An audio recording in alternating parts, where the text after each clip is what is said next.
The movie begins with a family scene. Kines is on her way to her father's house with her husband, Rudy, and their son, Raihan. Rudy warns her, "Don't go there and lose your temper. Act wisely." Kines' father had married her best friend, which made her extremely angry. Rudy reminds her, "If you fight too much, you'll gain nothing. She'll take everything." Kines' father, Sadiman, owned a traditional herbal company, and rumors said he had found a big investor who wanted to buy the company. This deal could make them rich. After explaining everything on the way, Rudy drives Kines to her father's house. Meanwhile, we finally see Sadiman himself. For the past few days, he had been obsessed with developing a formula that could reverse aging, something that could make an old person young again, and even protect them from death forever. When he finally completed the formula, he decided to test it on himself. He drank the entire bottle of the serum in one sip. Within minutes, something magical began to happen. The wrinkles on his face disappeared, his muscles tightened, and his skin became smooth and firm. He looked at least 20 years younger. When he went to the washroom and saw his reflection, he was shocked. He never expected such incredible results.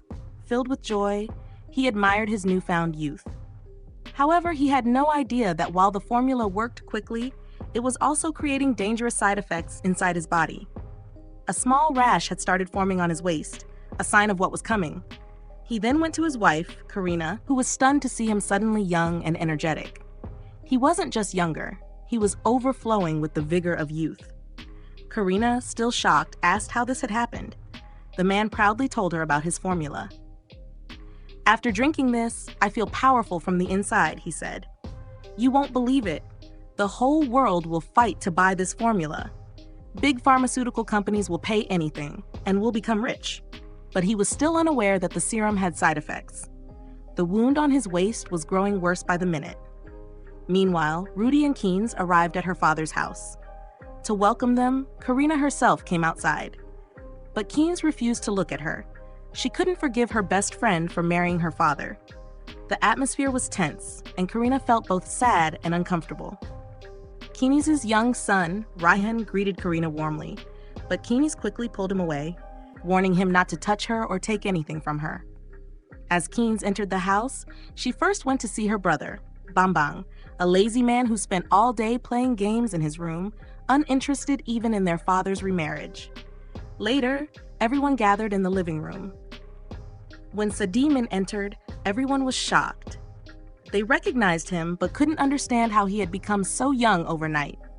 He didn't explain what had happened, but instead dropped another bombshell. He had decided not to sell the family business. Everyone was upset. They all wanted to become rich quickly. Bambang stormed out of the room while Sadiman tried to explain, "My decision isn't wrong.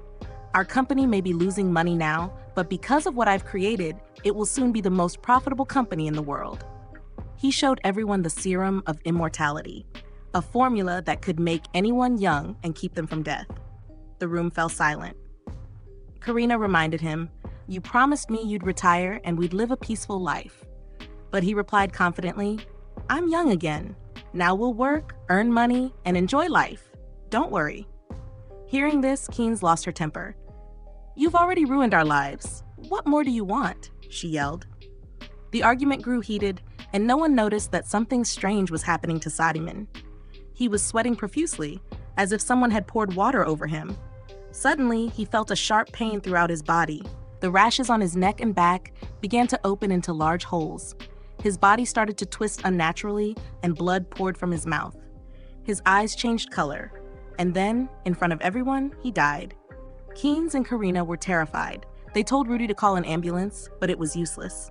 He was already dead. The family mourned in shock until the unimaginable happened. Sadiman opened his eyes. He was alive again, but no longer human. He had become a terrifying creature, a zombie. His eyes were pitch black, and he moved like a beast, not a man. Everyone panicked, unsure of what was happening. Hearing the noise, a servant, Pardi, rushed in. The zombie Sadiman attacked, biting deep into his neck and tearing away the flesh with his teeth. The servant died instantly. Then, the zombie Sadiman turned to Aris, the driver who had just arrived to pick him up. Aris barely escaped, but some of the zombie's blood splattered on him. And everyone knows, Zombie blood spreads infection. The man, too, was now doomed to become a zombie. Then, Bambang entered the room with a bow and arrow, trying to protect everyone. The zombie Sadimin lunged at him, but Bambang fired an arrow straight into the creature's head, shattering its skull and finally killing it. The danger, however, was far from over. The infection had already begun to spread. Now, only one person was safe from the zombie attack, but the danger was far from over. Aris, Sadimin's driver, ran outside and jumped into the car. Rudy tried to stop him, but Aris sped away in panic. Inside the house, everyone was still in shock. Bambang felt guilty for killing Sadimin, even though it was to protect them. Overwhelmed with regret, he ran outside and sat in the car. Canis followed him to comfort him. Meanwhile, the servant party, who had just been killed, began to move again. He was no longer human. He had turned into a zombie too. The remaining people in the house were horrified as the zombie servant attacked another worker. First, he bit her arm, then sank his teeth into her neck, turning her into a zombie as well. The scene cuts to Keenes and Bambang. As Keenes tried to calm Bambang down, they suddenly heard strange noises behind them. They turned and saw another maid, already infected, attacking one of the workers. Keenes quickly got out of the car to help, but the zombie lunged toward her. Bambang immediately drove the car backward and ran over the creature, crushing half its body. Even though the zombie was badly mangled, it was still alive. Meanwhile, Karina, Rudy, Raihan, and another servant had already run out of the house, screaming as the zombies chased after them. They stumbled across the yard, desperately trying to reach the gate and escape. When Canis returned home to get her son, she found the house empty. Inside, the female zombie spotted her and let out a terrifying scream before chasing after her. At the same time, we see Aris, Sadimin's driver who had fled earlier. He had now completely turned into a zombie. Still sitting in his car, he lost control and crashed straight into a nearby wedding event. Stumbling out of the wreckage, he began attacking everyone in sight, satisfying his hunger with human flesh. Because of his attack, many guests were bitten, and one by one, they too turned into zombies. Soon, the entire wedding crowd was infected. Everyone attacked each other in chaos and bloodshed. Meanwhile, Karina and her group, Rudy, Raihan, and the servant, were running for their lives. They reached their car, but the zombie servant caught up to them again. To save Raihan, Karina distracted the zombie, leading it away from the others. She grabbed a metal tool from inside the car and hit the zombie's head, but it had no effect. The creature was too strong. Just when it seemed hopeless, rain suddenly began to pour down. The zombie grew weaker under the heavy rain, and they took the chance to escape. During this time, Keenes managed to contact Rudy. She asked where they were, and Rudy replied that they were safe for now. Keenes told them to head to a nearby safe house. She and Bambang would join them soon. Rudy and the others ran toward the safe house, but when they arrived, they saw it was surrounded by zombies from every direction. With great difficulty, Karina, Rudy, and Raihan managed to enter, but the servant was killed outside.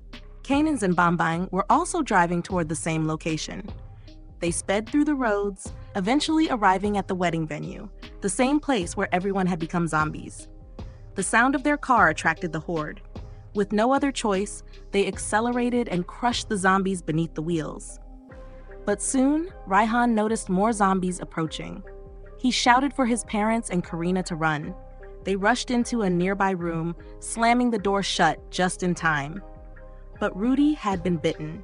He looked at his injured hand and realized what was coming. Knowing he would soon turn into a zombie, Rudy hugged his son tightly for the last time. "Take care of your mom," he said. Then his body began to change. His eyes turned dark, holes opened across his skin, and he transformed completely. The next second, he attacked his own son. To save Raihan, Karina pulled Rudy away and threw him against a sharp metal rod. The rod pierced his body, killing him instantly. She grabbed Raihan and ran out, locking the door behind them. Meanwhile, Keenes and Bambang, as Rudy had died, were fighting through waves of zombies. Their car broke down, forcing them to flee on foot toward the police station. When they arrived and told the police what had happened, no one believed them. Still, the inspector sent a few officers outside to check. The situation was far worse than expected. Zombies were everywhere. The officers fired at the horde, but the bullets barely slowed them down. One officer barely escaped and rushed back to the station, confirming Keen's and Bam Bang's story. "They're coming this way," he warned. The police quickly barricaded the doors and windows, stacking furniture to block the entrance. But one of the officers who had been bitten started changing. Within minutes, he turned into a zombie and attacked a colleague. They managed to lock him inside a locker, but everyone was terrified. They tried contacting other police stations for help, but no one responded. At that moment, Karina called. She said everyone with her had turned into zombies. Only she and Raihan were alive. Keen's told her to stay strong and protect her son. Soon, the zombies reached the police station. The surviving officers in Keen's group prepared for battle. They wore bulletproof vests, loaded their guns, and stepped outside together. They fired round after round, drawing the zombies to one area and shooting as many as they could. But the sound of gunfire attracted even more zombies. The situation quickly spiraled out of control. Just when it seemed they were finished, a violent storm hit. The heavy rain weakened the zombies again, giving them a narrow chance to escape. Meanwhile, Rudy, now a zombie impaled earlier, somehow managed to free himself. He stumbled toward the house, bringing more zombies with him. Inside, Karina, Raihan, and another girl were trapped. They escaped on a motorbike, speeding away through the rain. At the same time, Keen's escaped in a truck. Keen's cried. She thought she had lost everything. But then, through the rain, she saw Karina and her son approaching. She smiled in relief until she noticed a massive horde of zombies following behind them. Determined to protect her family, Keen's drove the truck straight into the zombies, crushing dozens of them. But so many climbed onto the vehicle that the brakes failed. The truck went out of control. Keen's radioed the police station, reporting that the zombie situation had worsened, and they were heading there for safety. But before they could arrive, the truck crashed into a building.